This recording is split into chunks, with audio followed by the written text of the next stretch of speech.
a big day playing with friends. And Paul came home and did the mowing, and she fell asleep on his lap in the mower. She's super cute.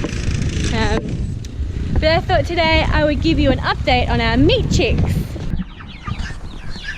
We haven't got these guys out on grass because we haven't had a chance to build some sort of chicken tractor. And we do have poultry netting, which I'm considering using, but I'd have to still have some sort of shelter for them to go in at night. But definitely next round we will do some sort of poultry, pasture poultry system. For now they're just being fed the Joel Salatin meat bird mix recipe that I'm making up for them. I ferment it, which is why they're so filthy. Look how dirty they are.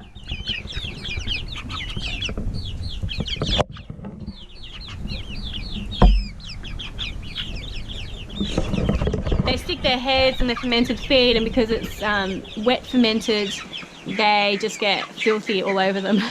So it's pretty gross. But we've decided that next time round that we're not going to use the broiler breed. I think it's like a Cornish cross.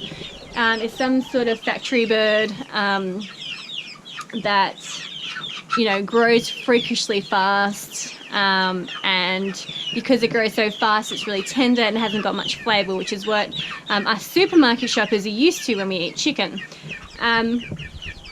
But we've noticed that they haven't grown super quick, and that's because we're not... Ow! Just pecked me!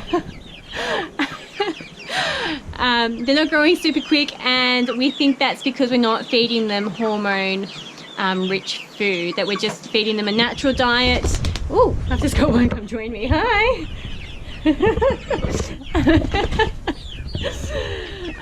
We're feeding them a natural diet, which is just crushed corn, oats and peas with some probiotics and minerals. So it's not, you know, something that promotes super quick growth. It's not super crazy high in protein. And it's got enough for them to grow, but not grow at the rates they do in the factory farms. In factory farms, they can be from egg to table in about 6 to 8 weeks, which is just insane. And we've had these guys for about 8 weeks now. But as you can see, this is our biggest bird, or one of our biggest birds. They're certainly not big enough to slaughter and put on the table yet. So they're growing at a much slower rate, which means that they'll be fuller in flavour and they won't be as tender as supermarket chicken. So we're thinking next time around, instead of doing these birds, the factory birds, which cost $3 each, so they're not cheap to begin with, and then the amount of food that they consume much more than a regular chicken would, and they're not as hardy as a regular chicken is. When I say regular, I mean like a heritage breed. So what we're considering doing is eating our roosters. We are considering breeding chickens to sell as hens or pullets, and to sell eggs. And so we thought we would breed heritage chickens and then eat the roosters, because you get quite a lot of roosters from a batch of eggs. Sometimes more than others, but we thought we would, instead of just culling them and not doing anything with them, that we would eat those heritage breeds, which means that they're going to be different in flavour compared to supermarket chickens. They're going to be a little bit tougher, they're going to be fuller in flavour, and they're not going to be the white meat that we're used to. And so it's just changing our mindset on chicken, that chicken isn't this bland white meat, that chicken is actually a red meat, or it can be like pinky red in colour, and that it has a fuller flavour. And we may need to cook it a little bit different to what we would cook a supermarket chicken. So we're just considering, you know, next time round that we'll eat the roosters from the 96 eggs that I've got in the incubator. We'll keep a couple to breed with, but the rest we will put on the table, so that there is no waste in our production of hens, because with, you know, incubating eggs, you're going to get girls and boys. So, oh, these guys are having a fight.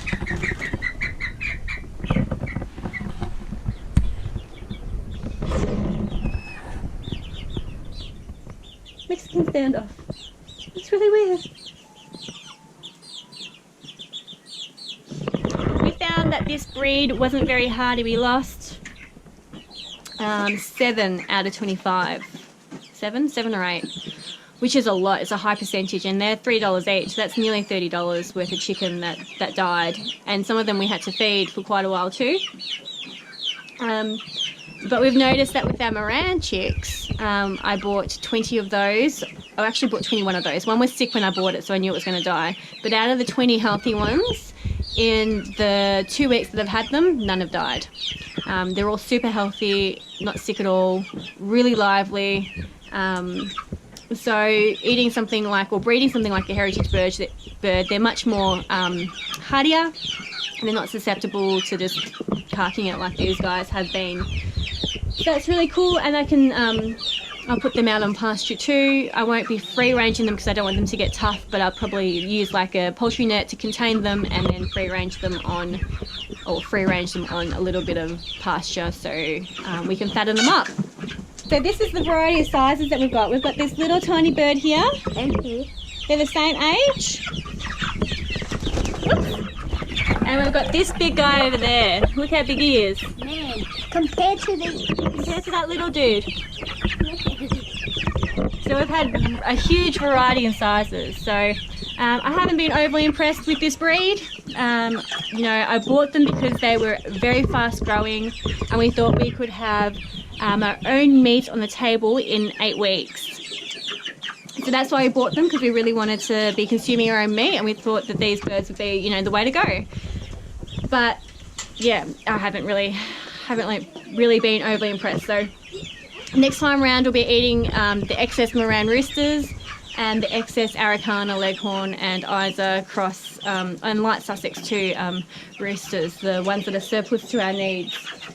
So they'll be good to experiment. I'd love to keep one of these guys in the freezer, so we can do a taste comparison too with the heritage breed to the Cornish cross factory breed that we've got here. But we're going to take you guys along on that journey. We'll take you on processing day. We'll show you part of the process. I won't do any of the killing on camera, but I will show you part of the preparation of the bird afterwards.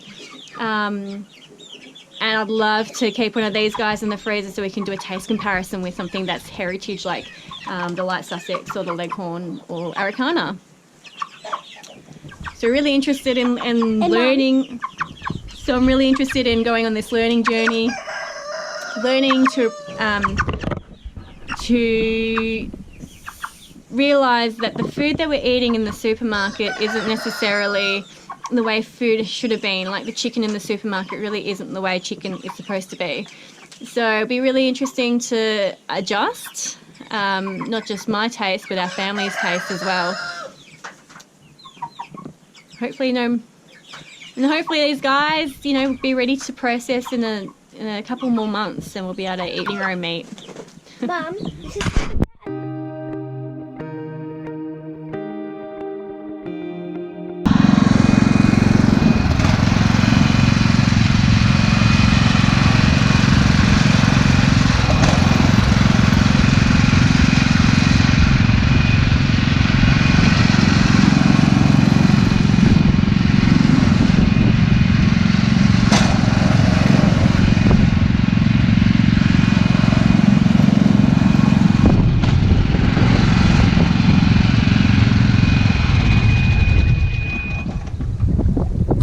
Uh-oh, we ran out of fuel.